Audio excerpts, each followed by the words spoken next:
Satu unit rumah semi permanen warga pada Senin siang di Desa Kuta Tinggi, Kecamatan Badar, Kabupaten Aceh Tenggara hangus terbakar.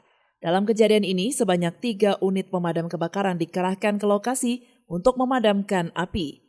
Petugas dibantu oleh warga setempat untuk memadamkan api agar tidak merembet ke rumah lainnya. Setelah 1 jam, api baru dapat dipadamkan. Pemilik rumah pemirsa tidak dapat menyelamatkan harta bendanya. Beruntung tidak ada korban jiwa maupun luka akibat kebakaran ini. Namun kerugian ditaksir mencapai puluhan juta rupiah.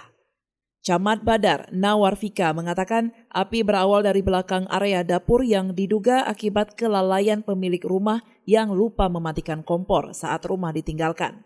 Beruntung warga setempat saat melihat api mulai membesar segera melakukan tindakan pemadaman seadanya. Kemudian melaporkan kejadian kebakaran tersebut. Kejadian kebakaran pada siang ini pada pukul 13.10 terjadi pada sebuah rumah warga yang bernama Abdullah Hamid.